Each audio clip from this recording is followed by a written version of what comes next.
you realized this is what you wanted to do? Let me see. I was at Stanford for 6 years, and I wrote a PhD dissertation on Joseph Conrad, who I like a lot. And I know that my advisor, who was quite a brilliant guy, wasn't thrilled with what I wrote, and he always complained. But I finally got through. And there's a thing called the Modern Language Association. It's all the English departments, but other languages as well. And they have a yearly conference. 1 year in New York, then San Francisco, back and forth. And I went to New York, and it's a job market as well for graduating PhDs. And no one wanted to hire me. I remember going to New York, and I didn't have any interviews or nothing, and clearly my advisor had not gone to bat for me. And I remember thinking, boy, this is really crushing. Probably if I get a job, I'll have to get a job in some school that I don't want to go to, and blah, blah, blah. And then I remember thinking in New York, fuck that. Fuck that. And it was such a great feeling. And I thought, they don't want me, I don't want them. I'll be a writer. And it was this rejection, and what makes me proud of it, it never stopped me for a minute. I just thought, the hell with them, I'll just do something better. What year was that? That would have been early 1970s. Okay. A specific year? Would it be like 71, 72? Well, I got out of Stanford in 72, so it would probably be 71. Huh. And how were you with the ladies when you were at college? That's a very innocent question. Lafayette College was an all-men's school. So it was a perfect place for a nerd to go. I went to college. I hadn't even turned 17. Because I remember I had started, skipped the 8th grade, so I was sheltered pretty much throughout. I mean, I had some dates, but I was a non-participant pretty much through college, and I got out of college at 20, and then I came out to Stanford for a master's and a PhD, and it was there that I began to actually act like a grown-up. And how was I with the ladies? I have no idea. I mean, the girls I liked generally seemed to like me. Well, that's cool. Yeah. So you didn't have like a burning resentment of jocks or people with success with the ladies, or you weren't striking out. I mean, you were competent. It would have had, however jocks were, would have had no meaning to me, because I had by then really not been interested in sports anymore, right. And I didn't really know jocks. So it would have been irrelevant to me. And my interest in women was quite a natural interest that a young man growing up would have, and I don't think there was any neurotic subtext to it or anything like that. Where has your energy to write come from? Any idea? Like, for me, it's like frustration with real life, but for you? Oh, that's interesting. I don't think it's as deep as yours.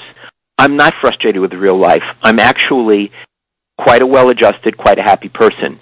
I have streaks of anger in me, and that helps my writing. But no, I think this is a hard one, but I'll do the best I can.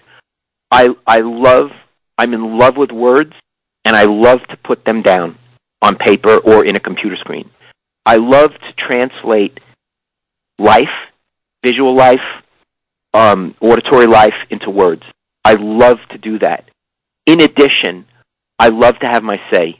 I like to put my voice onto things, and that's one of the reasons I think that I'm a columnist as opposed to a fiction writer. Now, I've been working on a novel for about 10 years, and I actually hope it's pretty good, but it's not what comes natural to me. It's hard for me.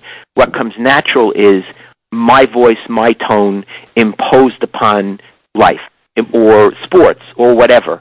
And so my impulses are words and to have my say, not to compensate, as far as I understand it. Someone looking at me from the outside might say I'm frustrated with life, and that's why I do it. But if I am, I'm not aware of it, Luke. Right. How tall are you? I'm 5'8". How has that affected your life? A good question. I'm very assertive, and I don't take any shit.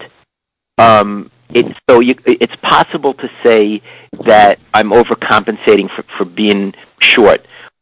Possibly. I don't see myself that way. My dad, who was a tall man, was exactly the same. So you could say that I sort of got his personality. And in the era I grew up in New York, people were very assertive, and especially verbally assertive.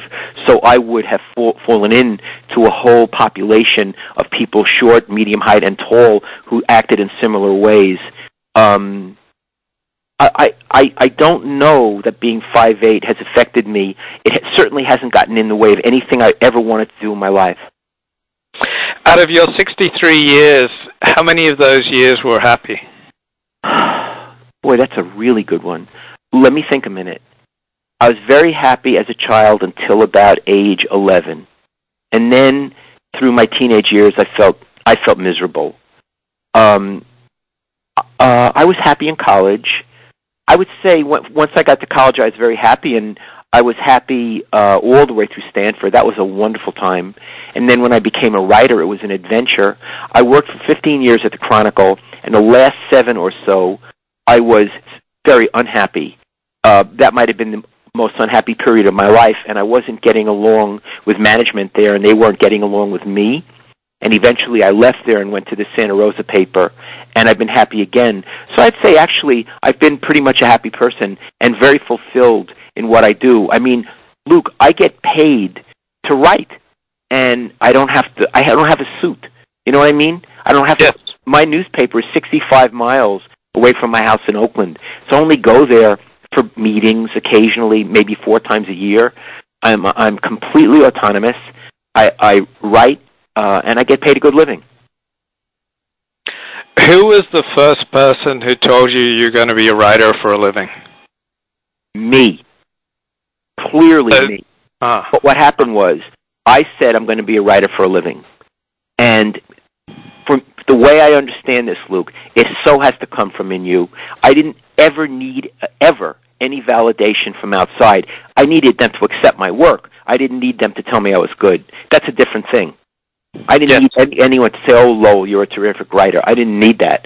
I did need them to pay me and to give me a place I could place myself. So what happened was, I got out of Stanford, and after a while, there was a newspaper called the Palo Alto Times. I lived in Palo Alto, and I went over and I introduced myself, and I said I wanted to be a film reviewer, and they said, "How about $10 a review?"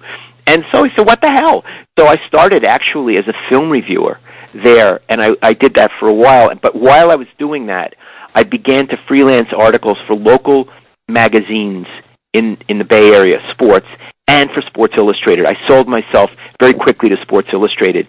At the beginning, I never, ever had a rejection. I just always got acceptance. So it was like, boy, I can really do this. And I thought I could. So I just, for about 5 or 6 years, was a freelance writer. And I also made money by teaching English at various community colleges around the Bay Area, and at Stanford sometimes, and at San Jose State. And then eventually, the Chronicle just hired me as a columnist in 1979. It was the first full-time job I'd ever had. I was 34, or going on 34. And it all, until that point in my life, seemed completely easy, ridiculously easy, and logical that it would work out that way. It